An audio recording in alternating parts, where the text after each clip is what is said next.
Praise the Lord and welcome all of you to this very first class of our topic, Christian education. So, I would strongly urge you to be very attentive and to be consistent in the approach to this class so that this course will definitely be useful and beneficial.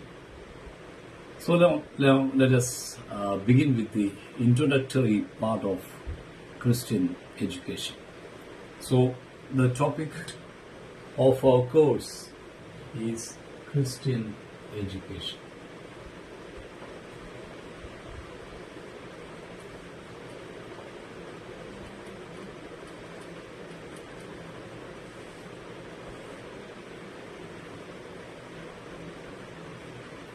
Okay, so now let us come to the introductory part of it. So this course is a basic introduction into the field of Christian education. As you know, Christian education has its foundations on two primary areas like Christian theology and education. So therefore, we will be, exploring the theological roots, like both in the Bible and in the history of Christian education, as well as we also will be exploring the education principles and practices, because that will enable our efforts to be more effective and powerful. So the primary context, when we understand the primary context of Christian education, where the Christian education takes place, is in the community of faith.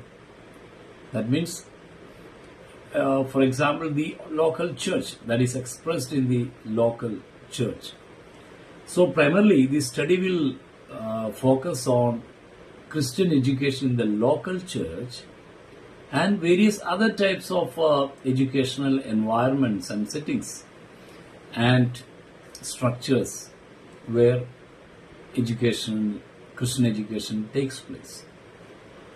So at the completion of this course, the students will have a clear understanding of how Christian faith grows or how Christian faith is nurtured in persons and communities.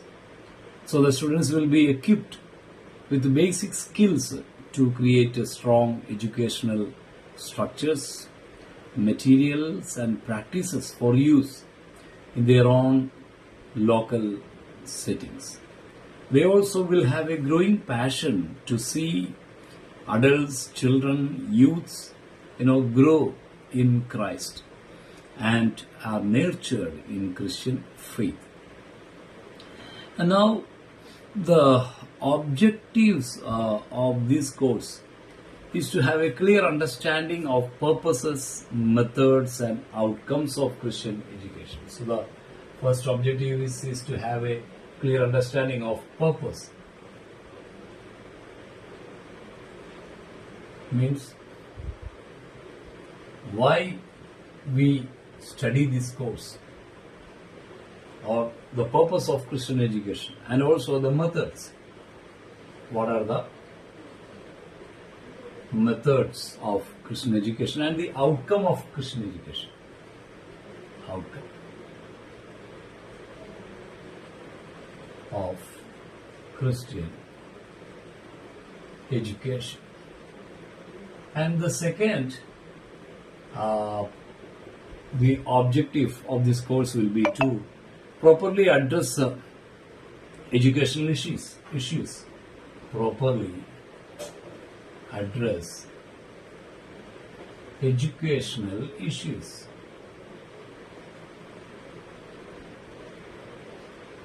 And problems from a biblical perspective. From a biblical view. And thirdly, the objective of this course is to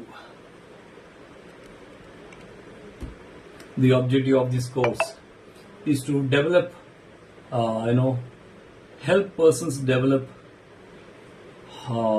abilities in learning. To help persons develop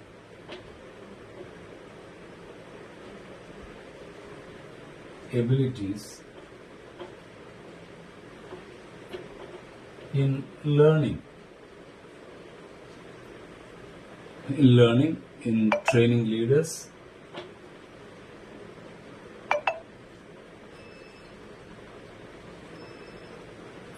and initiating Christian programs in the church. Initiating Christian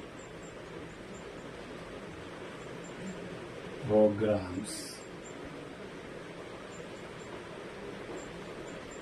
in the church. And fourth, to make the Christian youths and children, adults, inculcate the Christ-like character in them. And fourth, I'm writing here, to make the Christian youth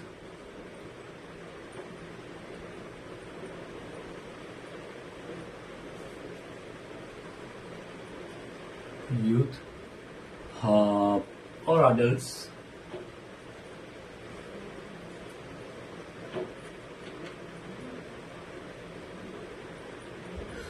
inculcate a Christ-like character.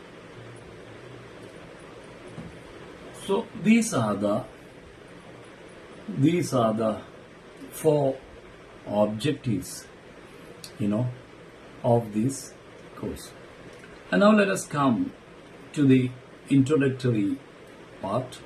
So just till now we are seeing the description, course description and the objectives.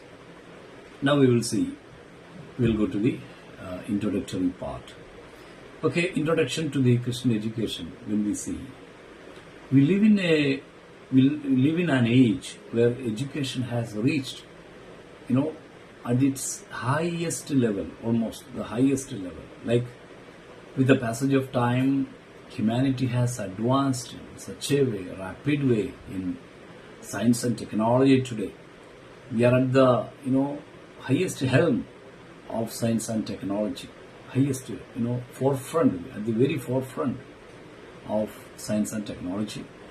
Developments and improvements and, progress are taking place in almost all areas of life. And the basis of all these developments are knowledge. The basis of all these developments, let it be inventions, let it be, new innovative methods, in all these spheres of, areas of life. It is based on knowledge. So the knowledge acquired by people enable them to advance in various, advance them to find out various technology and technology and all that. So the boosting power is what? The boosting power is the knowledge and the information. So education provides knowledge, okay, but is not education just for knowledge? Is education just for some knowledge and information? Or is it just for a job? So what is education then? What is the purpose of education? Is it just for acquiring some knowledge? Or is it just acquired for, to obtain a job and earn money for livelihood? Then what is education then? What is real aim of education? What does church prioritize education? Why church gives so much importance to education? So what distinguishes Christian education from other forms of education? All these questions are very important questions. So, in this study, we are trying to understand the importance of Christian education. Okay, now let us see the definition part of Christian education. And basically, etymologically, if you study, the word educate comes from the Latin word educare.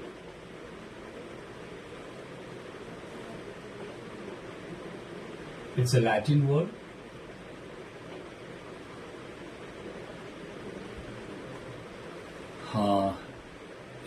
Educare. So what is the meaning of educare? So it's a Latin word, and what is the meaning of it etymologically? So it means to bring out various abilities already inherent in a person. Already a person when born inherently has various capacities and abilities, born with various capacities and abilities. Inherently, it's already there. So what does the education do then? Education tries to bring it out. So all individuals, have physical, mental, emotional, social, and spiritual dimensions in them. So education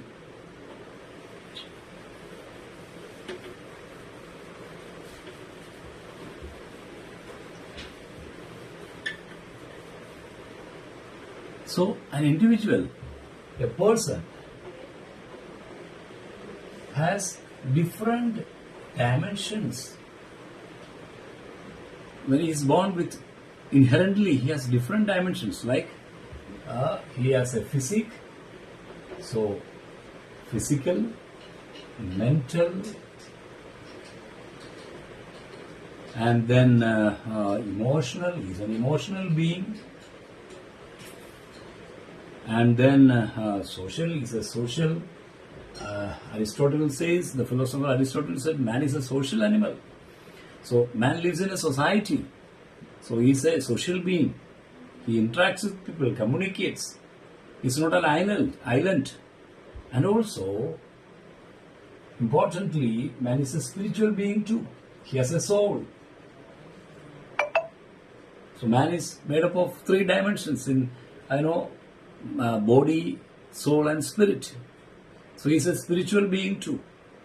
So what does education do then? The real education is needed to integrate the various dimensions, to refine the various dimensions, to develop the various dimensions within a man, and bring an harmonious, all-round development within a person.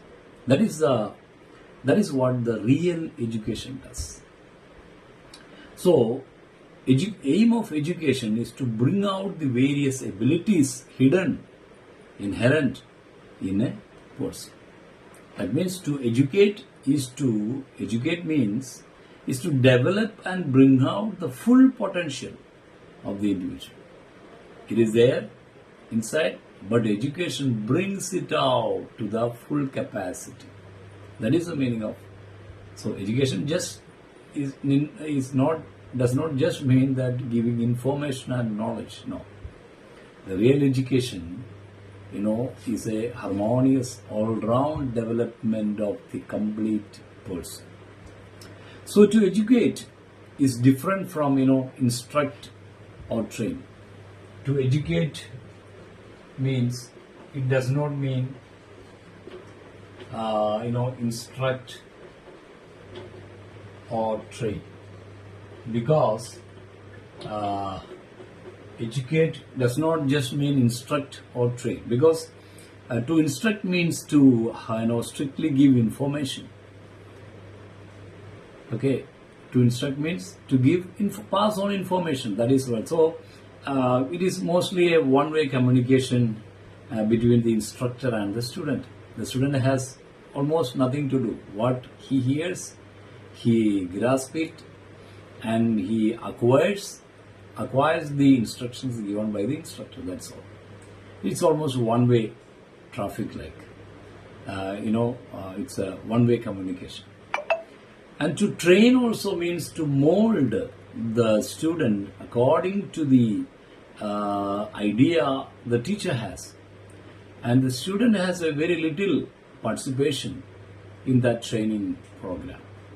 So he does very little way of exercising. Individual thinking is very less in training, because what is happening is that the teacher's idea is implemented on the individual, where the individual has not much thinking done.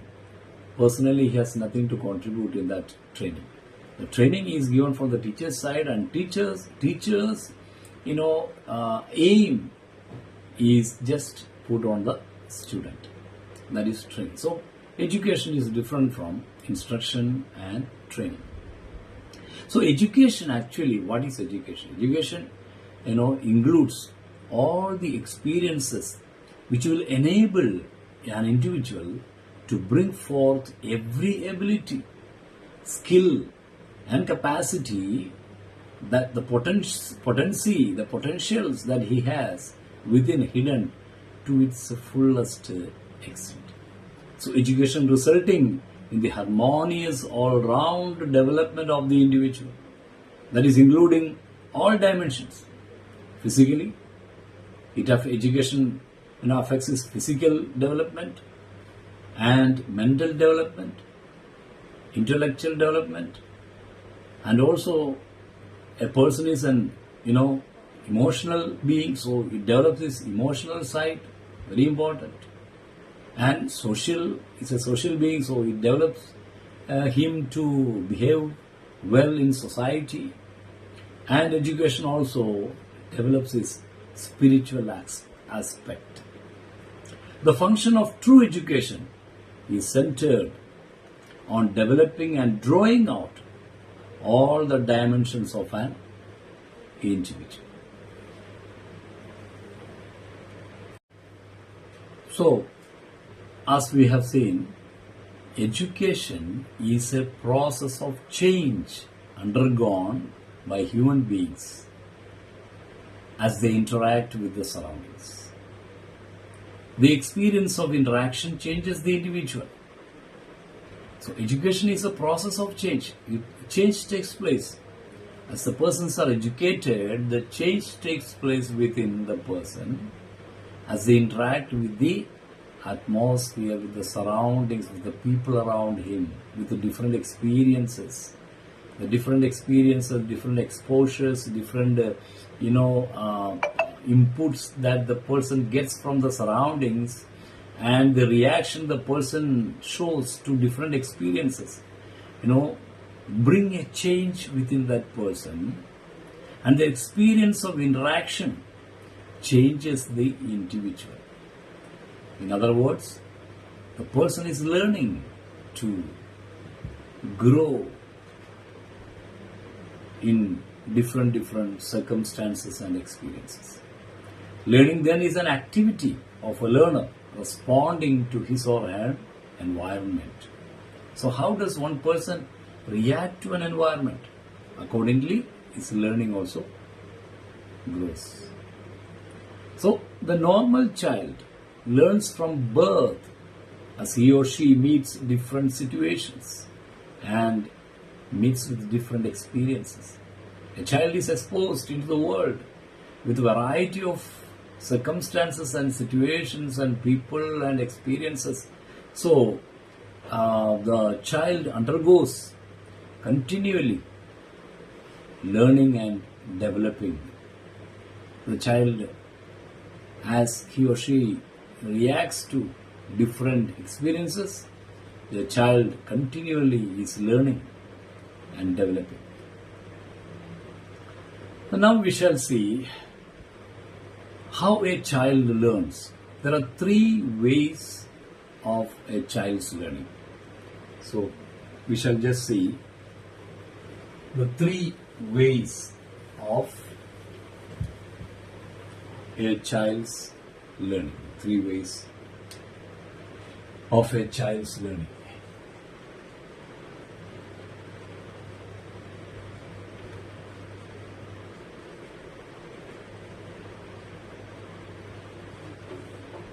Three ways of a child's learning. First one is natural education.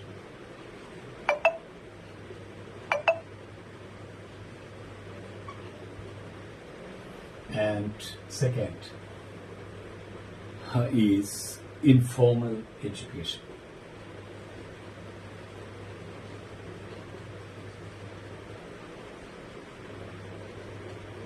And thirdly, formal education.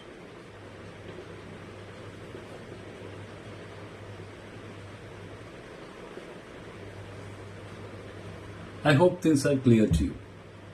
So, when a child grows, he gets natural education. He or she gets informal education and also formal education. Now let's go into the details. So there are 3 different ways through which a child can learn: naturally, informally, and formally.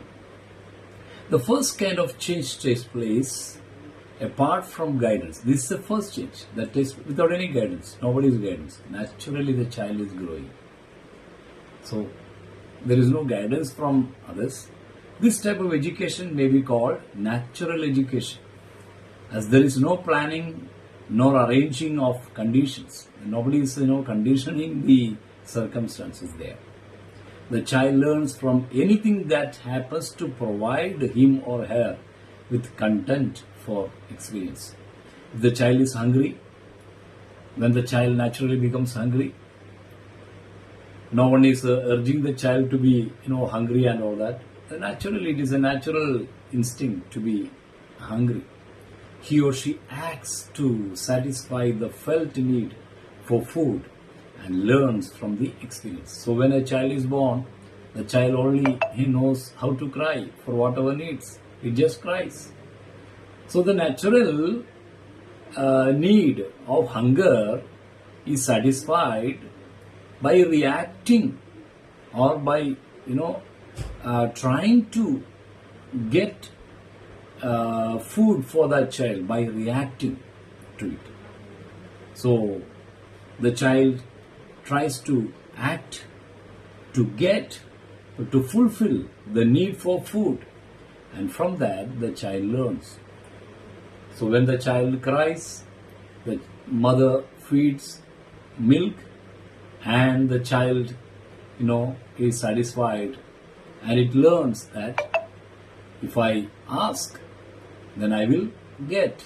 If I cry, then I will. So it tries in different methods it is learning different way to get its need fulfilled. That is natural education. Naturally, it is happening.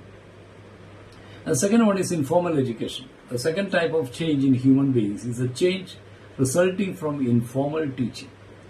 So the child is taught, child is guided. Though guiding the child in dressing, the parents guide the child, instruct the child to dress, or telling him or her how they should not behave. They should or they should not behave in each occasions. Suppose to go to a church, what kind of dress is to be chosen? And to go to a function, what dress is to be chosen or which is suitable? The parents, are guiding the child. So that is kind of informal education. The child is learning from that experience. So, what clothes, what dress should I wear in the community of believers, in a church? Or what dress should I wear when I go to a marriage? Or what dress should I wear when I just go for outing, shopping? Or what dress should I wear at home? So, the child gets kind of education there. This education has a definite purpose, because the child is learning from this kind of informal education given to the child. However, the purpose is that of the person who guides the learning than the purpose of the learner, and the outcomes are typically those sought by the guide. So here in informal education, the role of the guide is greater level. The learner is just a recipient. The guide plays a vital role. So the aim and the target the guide has is more prominent here. It's more important because that is achieved. What the parents want from the children to behave in church, in marketplace, among the friend circle, in marriage occasion, or in football ground, at the dining table, the parents are, or the guide, in the form of a parent, in the form of a teacher, in the form of an instructor, whoever may be. So the guide's target and aim is more important here. The learner has very less role to play in the informal education. The thirdly, we shall see the formal education. The third type of education is a formal education. This is a kind of education most people have in mind when they use the word education. Generally, when we say education, people immediately think of formal education. Formal education typically refers to structured, organized education imparted in institutions such as schools, colleges, and universities. So that is the formal education meaning. That is what is meant by formal education. It follows a predefined curriculum, and it's often recognized by certificates, diplomas, or degrees upon completion. Formal education is, given by established institutions, universities, colleges, and upon the completion of that formal education, the students are rewarded with certificates and diploma certificates or degrees. They are, conferred upon them, degrees and all that. So formal education system vary worldwide, but commonly include primary, secondary, and higher educational levels. So we have seen now 3 ways how a child learns.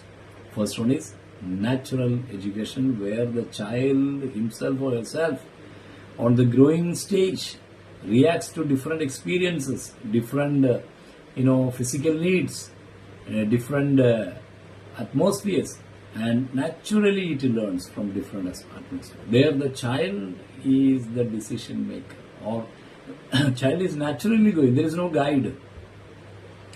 Secondly, there is a guide that is in informal education in the form of a parent, teacher, or instructor, whoever may be. Here, the learner has less role to play, but the guide has the ultimate role to play here, because the desire, the aim, the target of the guide is fulfilled here. The learner is just a recipient, passive learner. Because the parents' conditions are children. The teacher conditions the children. So the children are the learner is accepting, absorbing the instruction of the parents and teacher, and they grow. That is informal. And they are conditioned. The learner is conditioned by different conditions. So that is what the growth takes place in informal education. And third, formal education, that is generally what we understand when we say education. That is given by established institutions, schools, colleges, universities. And upon the completion of their education, the students, the learners are conferred different certificates, degrees and all that. So, formal education systems vary from, all over the world it differs. Universities to university, school to school, it differs. But commonly, they include primary, secondary, and higher educational levels. So, Christian education, however, gives a more insightful view of the spiritual dimensions of a person. This spiritual perspective takes into consideration the physical, mental, social realms of life together and equips the individuals to live their lives in a society based on the principles that humans are social beings. Therefore, Christian education is committed to working in harmony with all areas of life and adopting basically the example of Jesus Christ. So what do you understand by this statement? So we have education everywhere, but Christian education gives more importance to the spiritual dimension of a person, taking into consideration the physical, mental and social realms of life together, and then equipping the individuals to live their life in a society based on the principles that humans are social beings. And Christian education takes the primary cream of what Jesus Christ has taught.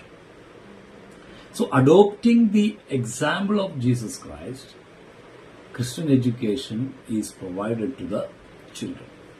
So, Christian education tries to bring in the individual a Christ-like character so that he may be able to live completely a human being, useful for the society, useful for the country, useful for the community, useful for the family, because he is inculcated in him or her the Christ-like character which is perfect. So, Christian education is not confined to Christian community alone.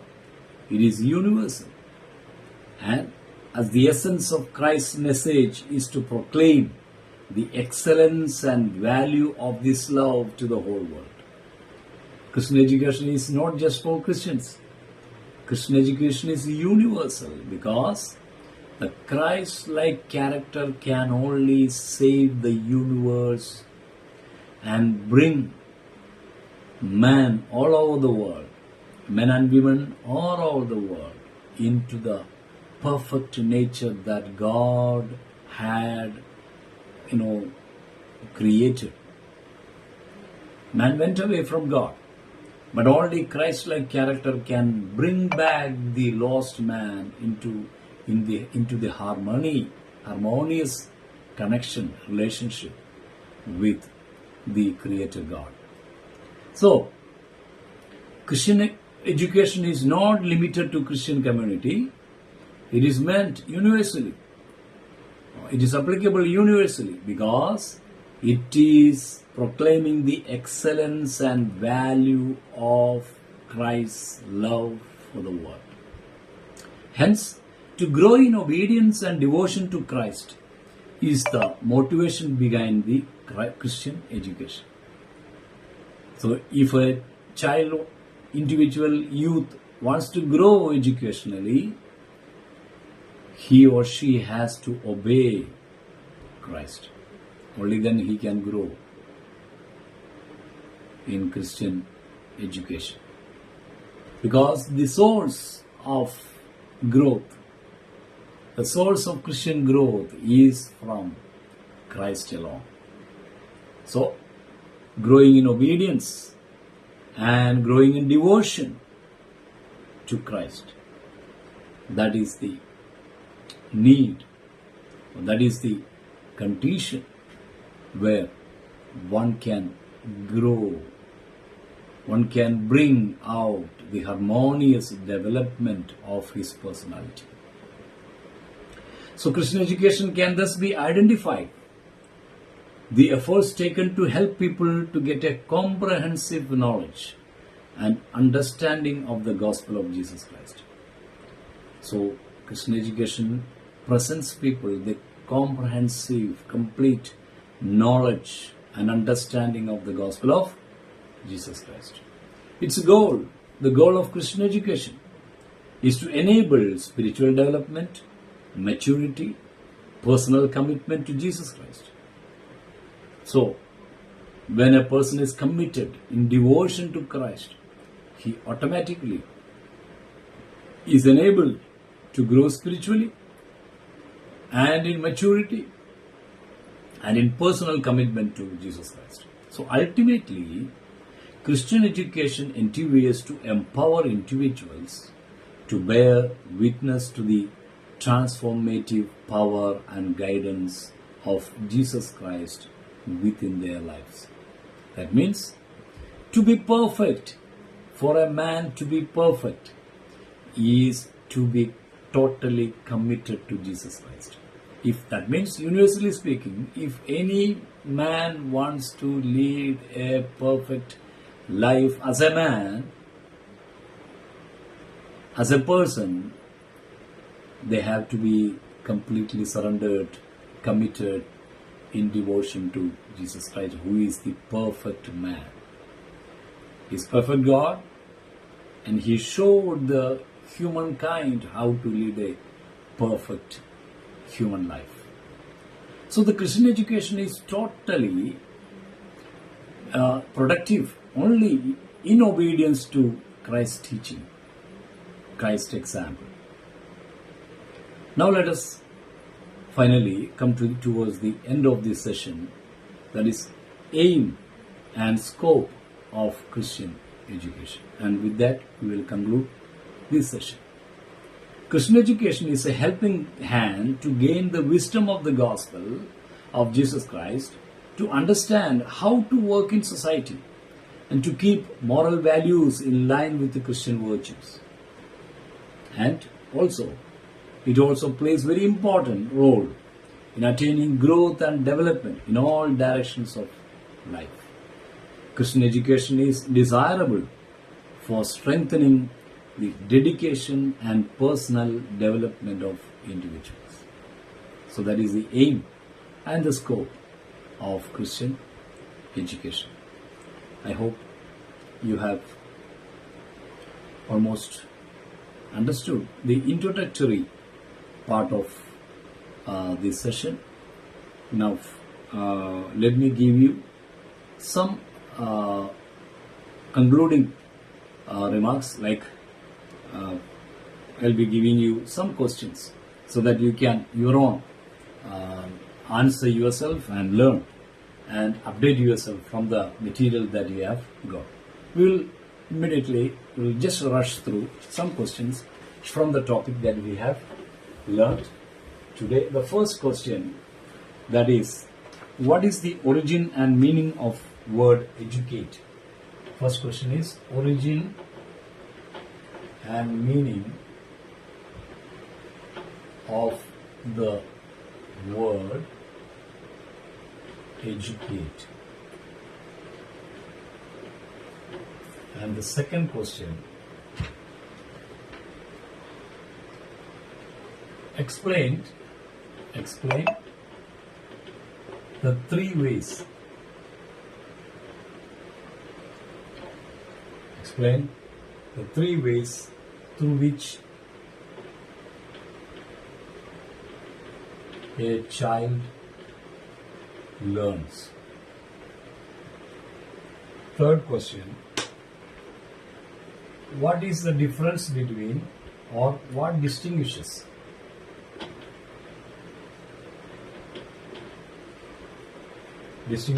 natural education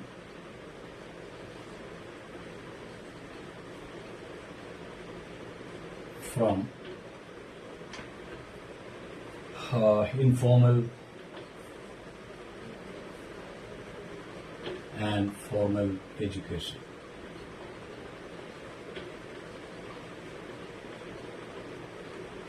And fourthly, how does Christian education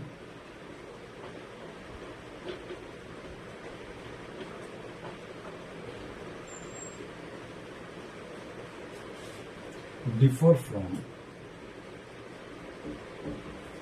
how the Christian education different from other forms of education. Other forms of education. And the last question is define Christian education. Define Christian education, including its goals, with its goals and purpose.